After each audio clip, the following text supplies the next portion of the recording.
விஜய் தலைமையிலான அரசு ஒன்று இருக்குங்க. இந்த வழக்கு ஏற்கனவே விசாரணைக்கு வருகிற போது நீதிபதி ஜிஆர் சாமிநாதன் அவர்கள் ஒரு மாதத்துக்கு முன்னாடியே இந்த அரசாணையை நாங்கள் ரத்து செய்ய போகிறோம் சொல்லிட்டாங்க. அடுத்து இந்த வழக்கு 9ஆம் தேதி விசாரணைக்கு வந்து போன 9ஆம் தேதி விசாரணைக்கு வந்து 16ஆம் தேதி தான் 16 ஜூன் 16 தான் அரசு இந்த வழக்கில் ஒரு தரப்பாக உள்ளே போகிறாங்க. 16ஆம் தேதி உள்ளே போகிற அரசாங்கம் நீதிபதி ஏற்கனவே இதை ரத்து செய்வேன்னு சொன்னால் என்ன செஞ்சுருக்கணும்?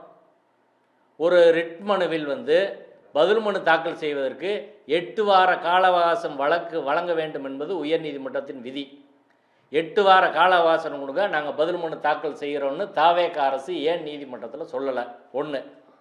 ரெண்டாவது, இப்படி இஸ்லாமியர்களின் இடஒதுக்கீட்டு உரிமை தொடர்பான ஒரு முக்கியமான அரசியல் சட்ட வழக்கில் இந்த வழக்குக்கு ஒரு நீண்ட நெடிய வரலாறு உண்டு. ஆசிஃபா என்ற ஒரு பெண் உயர்நீதிமன்றத்தில் 2015 ஒரு வழக்கு போடுகிற போது தான் இந்த பிரச்சனை முதல்ல வருது. மதம் மாறியவர்களுக்கு இடஒதுக்கீடு உரிமை உண்டா என்ற கேள்வி நீதிபதி அரிப்பரந்தாமன் முன்பாக எழுப்பப்பட்டு நீதிபதி அரிப்பரந்தாமன் அவர்கள் சீனியர் அட்வொகேட் அஜ்மல் கானை அமிக்கஸ் குறியை அப்பாயின்ட் பண்ணி நீண்ட நெடிய விவாதங்களுக்கு பிறகு ஒரு விரிவான தீர்ப்பை அளிக்கிறார். அதன் தொடர்ச்சியாக தான் தமிழ்நாடு அரசு 2024 ஜிஓ போடுறாங்க. 2025 உயர்நீதிமன்றம் அதை உறுதி செய்கிறது. ஆனால் 2026 இதை வந்து தாவேக அரசு போகிற போக்கில் அலட்சியமாக மிகவும் பொறுப்பற்ற முறையில் அந்த உரிமையை விட்டு கொடுத்துட்டாங்கன்றதான் வருத்தத்துக்குரிய ஒரு விஷயம். நான் கேட்குறேன், இது ஒரு முக்கியமான வழக்கு இல்லை. ஏஜி வந்து ஆஜராக வேணாமாங்க? ஏஜி வந்து பேச வேணாமா? ஏஏஜி நேரில் வந்து பேச வேணாமா? ஆன்லைனில் பேசுகிறாங்க.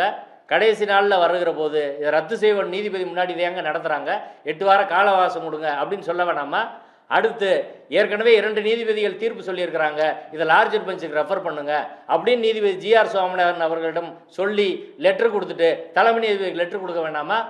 இப்போ இஸ்லாமியர்களின் உரிமையை பாதுகாப்பதற்கான, சிறுபான்மை மக்களின் உரிமையை பாதுகாப்பதற்கான, இடஒதுக்கீட்டு உரிமையை பாதுகாப்பதற்கான எல்லா வாய்ப்பும் இருந்தும் அந்த வாய்ப்பில் தாவேக அரசு கோட்டை விட்டு இருக்கிறது என்று வெளிப்படையாக நான் குற்றம் சாட்டுகிறேன். நான் கேட்குறேன், 12 மணிக்கு கேக் வெட்டுற முதல்வர் 12 மணிக்கு கேக் வெட்டுவதற்கு அதுக்கு நேரம் கொடுக்கக்கூடிய ஒரு முதல்வர் ஒரு முக்கியமான கேஸில் அதுக்குரிய கவனம் செலுத்தணுமா வேணாமா? முதல்வர் விஜய் சம்பந்தமாக ஏதாவது இன்ஸ்ட்ரக்ஷன் கொடுத்தாரா? அவருக்கு தெரியுமா தெரியாதா இந்த வழக்கு?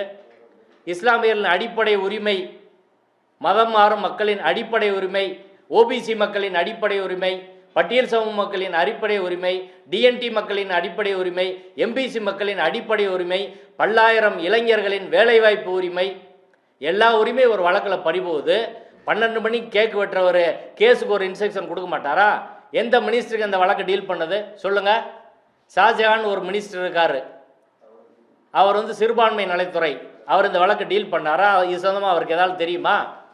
அடுத்து பிற்படுத்தப்பட்டோர் நலத்துறை அமைச்சர் ஒருத்தர் இருக்கார், சம்பத்குமார், பிசி வெல்ஃபேர் அமைச்சர், டிபார்ட்மெண்ட் அமைச்சர், அவருக்கு இந்த வழக்கு பற்றி ஏதாவது தெரியுமா? சரி, முதல்வருக்கு இத்தனை செயலாளர் இருக்காங்களே. எனக்கு என்ன ரொம்ப வருத்தம்னா, முதல்வர் பதவியேற்றவுடன், விஜய் அவர்கள் பதவியேற்றவுடன் 2 நாளில் அவருக்கு ஒரு தனி செயலாளர் நியமித்தார். அவர் தான் ஜெகதீஷ் பழனிசாமி. அந்த ஜெகதீஷ் பழனிசாமி அவர்கள் ஒரு மிகப்பெரிய அரசியல் சட்ட ஆளுமை, முதல்வரோட தனி செயலாளர். அவர் எப்படி கோட்டை விட்டார்னு எங்களுக்கு தெரியல. ஜெகதீஷ் பழனிசாமி என்ற ஒரு மிகப்பெரிய ஆளுமை, அரசியல் சட்ட ஆளுமை, முதல்வரின் செயலாளராக இருக்கிறார்.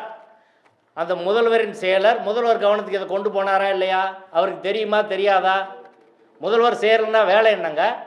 முதல்வர் செயலாளர் எல்லா பிரச்சனையும் முதல்வர் கவனத்துக்கு கொண்டு போகணும்ல. அவர் முதல்வர் பிறந்தநாள் கொண்டாட்டத்தில் இருந்தாரா?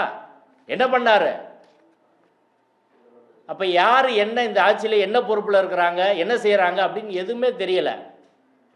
சிறுபான்மை மக்களின் உரிமை, பட்டியல் சமூக மக்களின் உரிமை எல்லாமே ஒரே வழக்கில் போகிற போக்கில் பறிபோகுது. இதை 3 நீதிபதிகள் அமர்வுக்கு ரெஃபர் செய்யக்கூடிய எல்லா வாய்ப்பும் இருக்கிற போது இதற்கு தாவேக அரசு கோட்டை விட்டதற்கான காரணத்தை அவங்க வெளிப்படையாக அறிவிக்கணும். இதற்கு முன்பாகவே தாவேக அரசோட கவனத்துக்கு இந்த வழக்கு போயிருக்கு, ஆதவ அர்ஜுனா அவர்கள் கவனத்துக்கு போயிருக்கு. ஆனால் எல்லாரும் சேர்ந்து கோட்டை விட்டு இருக்கிறார்கள். அப்போ சிறுபான்மை மக்கள் நலன் மீதான அக்கறை இவ்வளவுதானா? அவங்க ஓட்டை வாங்கித்தான்னு நீங்கள் வந்தீங்க, இன்னைக்கு அவங்க உரிமையெல்லாம் போட்டுமா?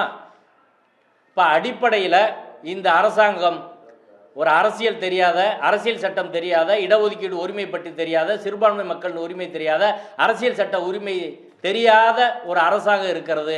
அரசியலில் தெற்கு வடக்கு தெரியாதவங்கெல்லாம் இன்றைக்கி இங்கே வந்து உட்காந்துக்கிட்டு இதை தீர்மானிக்கிறதுக்கு யார் இன்ஸ்ட்ரக்ஷன் கொடுப்பா, யார் இதை தீர்மானிப்பா என்பது எதுவுமே கிடையாது. ஒரு ஏஜியை நேரம் வர சொல்கிற கூட இந்த அரசுக்கு துப்பு கிடையாதா? பேச வேணாமா வந்து? அப்போ என்ன நடக்குதுங்க தமிழ்நாட்டில்? இப்போ சிறுபான்மை மக்களின் உரிமை இப்படிப்பட்ட ஒரு நபரின் கையில் இருந்தால் எப்படி இருக்கும்? இன்னைக்கு கூட்டணி அமைச்சர்கள் இருக்கிற ஐயுஎம்எல் என்ன பேச போகிறாங்க, விசிகே என்ன பேச போகிறாங்க, சிபிஐ என்ன பேச போகிறாங்க, சிபிஎம் என்ன பேச போகிறாங்க? இது நீண்ட காலமாக 2015 தொடர்ச்சியாக என்றைக்கோ கொடுத்துருக்கணும். அப்படி போராடி பெற்ற ஒரு உரிமையை ஒரே நாளில் 2-3 மணி நேரத்தில் காலி பண்ணிட்டாங்க. தாவேக அரசு அதற்கு முழுமையாக துணை போய் இருக்கிறது. தாவேக அரசு வழக்கறிஞர்கள் வந்து யாரும் கொள்கை ரீதியானவர் கிடையாது. நீங்கள் என்ன சொல்கிறீங்க? பெரியார் கொள்கைப்படி நாங்கள் இருப்போம், அம்பேத்கர் கொள்கைப்படி இருப்போம் அப்படின்னு யாராவது ஒருத்தர் ஏஜி பெரியார் கொள்கைப்படியானவரா, ஏஏஜி அம்பேத்கர் கொள்கைப்படியானவரா, எந்த ஸ்பெஷல் ஜிபி இருக்காங்க? யாருமே கொள்கைக்கான ஆட்கள் கிடையாது. எல்லாமே காசு கொடுத்தா கேஸ் நடத்தக்கூடிய வழக்கறிஞர்கள். இந்த பக்கம் பேசுவாங்க, அந்த பக்கம் பேசுவாங்க. ஐடியாலஜி உள்ள நபர்கள் அரசியலும் இல்லை, முதல்வரின் செயலாளரும் இல்லை, தனி செயலாளரும் இல்லை, அரசு வழக்கறிஞர்களும் இல்லை. அப்படி இல்லாத ஒரு அரசாங்கம் எப்படி சரியான திசையில் போகும்? அப்போ இது தொடக்கம். சிறுபான்மை மக்களின் உரிமை, அடுத்து ஓபிசி எஸ்சி எஸ்டி மக்களின் உரிமை எல்லாம் நீதிமன்றத்தால் பறிக்கப்படுகிற போது அதை எதிர்ப்பதற்கான திராணியும் துணிச்சலும் இந்த அரசுக்கு இல்லை என்பது தொடக்கத்திலே அம்பலமாகி இருக்கிறது.